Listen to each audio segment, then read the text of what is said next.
검찰총장이 저의 명을 거역한 것입니다. 그런 식으로 인사하는 법이 없습니다. 뭐 이렇게 이렇게 보여주는 게 그게 인사 협의가 아니거든요.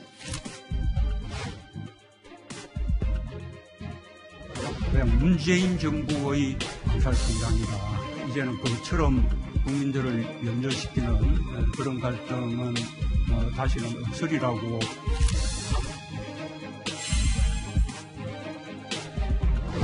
저로서는 최대한 애를 썼습니다. 총장 입장에서는 다소 미흡하다고 싶습니다.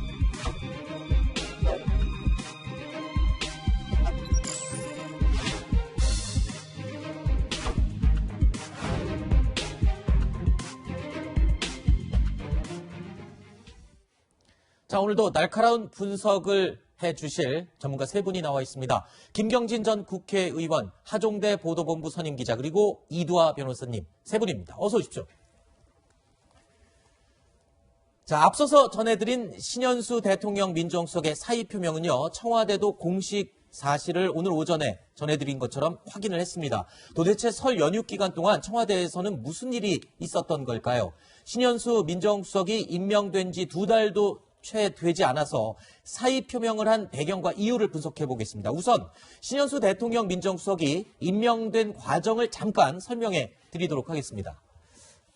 자, 그러니까 지난해 추미애 법무부 장관과 윤석열 검찰총장의 이른바 추윤 갈등이 아주 거셌었죠. 이 청와대와 법무부 그리고 검찰이 이 파열음을 내는 것을 더 키우기보다는 갈등을 봉합하겠다라는 의지로 문재인 대통령의 인사가 단행이 됐습니다.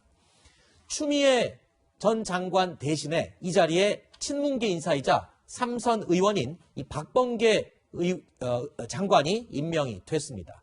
대통령 민정수석으로는요, 검찰 출신이자 평소에 윤석열 총장과도 관계가 좋다고 알려진 이 신현수 수석이 임명이 됐습니다. 당시 신현수 수석의 이야기 들어보시죠. 어려운 시기에 소임을 맡게 됐습니다. 여러 가지로 부족하지만 할 수 있는 데까지 최선을 다해서 열심히 하도록 하겠습니다. 대단히 고맙습니다. 자, 이뿐만 아니라 지난달 신년 기자회견에서도 문재인 대통령은요, 윤석열 검찰총장에 대해서 이런 말까지 하면서 이 검찰과의 훈풍 모드, 따뜻한 분위기를 유지하는 듯한 모습이었습니다.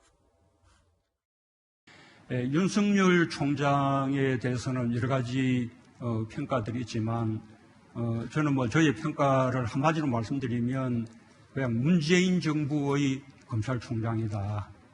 그렇게 말씀드리고 싶습니다. 그리고 윤석열 총장이 정치를 염두에 두고 정치할 생각을 하면서 지금 검찰총장 역할을 하고 있다고 생각하지 않습니다.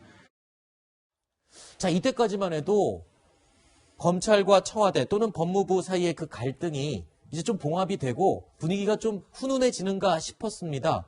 그런데 이 분위기가 좀 심상치 않아졌던 계기가 이 검찰의 고위급 인사가 단행됐던 그 시점입니다. 그러니까 지금 윤석열 총장을 패싱하고 일방적으로 박범계 장관이 단행한 게 아니냐라고 지금 윤 총장 쪽에서는 주장하고 있는 이 인사.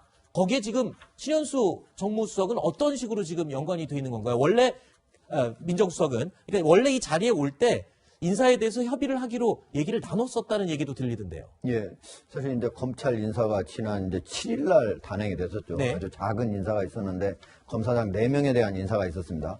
원래 검사장 인사는요, 과거의 정권에서도 보면은 청와대가 한 70% 행사를 합니다. 네. 그리고 법무부 장관이 힘이 있다면 한 20%, 검찰총장 한 10% 이 정도 이제 행사를 하게 되는데 이번 같은 경우에 4명이니까 그 프로테이지를 내기는 좀 어렵지만은 어쨌든 신현수 민정수석이 청와대의 어떤 그 전체 의중 이런 것들은 신현수 민정수석을 통해서 검찰총장하고 법무부 장관한테 전달이 되게 됩니다. 그러면 윤석열 총장과의 어떤 연결고리 역할을 하는 그런 그렇죠. 입장이었군요. 예. 그런데 지금까지 나온 이제 그 보도를 보면은 이성윤 서울중앙검사장이 그대로 유임되는 것까지는 이미 전해 들었고, 네. 그리고 심재철 법무부 검찰국장이 다른 곳으로 옮기게 된다 네. 하는 것까지는 됐지만 그 이후에 나머지 인사에 대해서는 전혀 알지 못했는데 갑자기 윤석열 검찰총장 같은 경우는 인사가 발표나기 2분 전에서야 그걸 듣게 됐다. 네. 그 과정에서 똑같이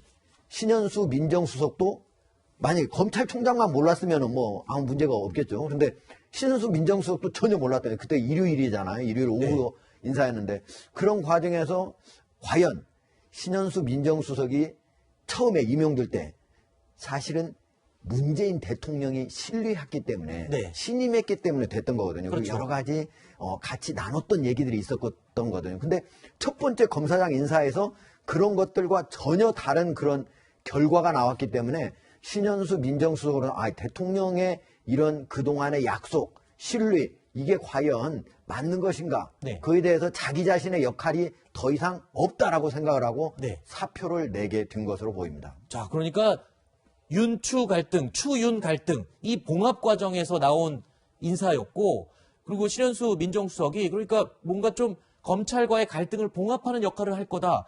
평소에 윤석열 총장이 현수형이라고 불릴 정도로 친한 관계였고 대통령과도 굉장히 사이가 돈독한 사이였다면서요. 예, 노무현 대통령 시절에, 그러니까 노무현 정부 시절에 문재인 대통령이 그 민정수석을 할 때 사정비서관으로 일하면서 1년 반 동안 같이 호흡을 맞췄다고 하고요. 네. 신현수 민정수석이 임명될 때 사실 민정수석이나 법무부 장관 중에 검찰 출신이 임명된 게 문재인 정부 들어서 처음이었죠. 그렇죠. 그래서 인사는 항상 메시지라 그러잖아요. 인사는 메시지를 던지는 건데, 그러니까 신현수 수석이 민정수석이 되면서 추미애 전 장관과 그때까지와는 다른 어떤 양상을 보이겠구나. 그러니까 검찰 개혁이라고 하더라도 검찰과 이제 좀 보조를 맞추고 협력을 하고 소통을 중시하겠구나. 이런 메시지를 던졌다고 사람들은 받아들였죠. 근데 일요일에 이례적인 인사를 하고 그다음에 뭐 숫자도 뭐 많지 않았다 이러지만 이제 그 메시지 이성윤 중앙지검장을 그대로 두고 그다음에 또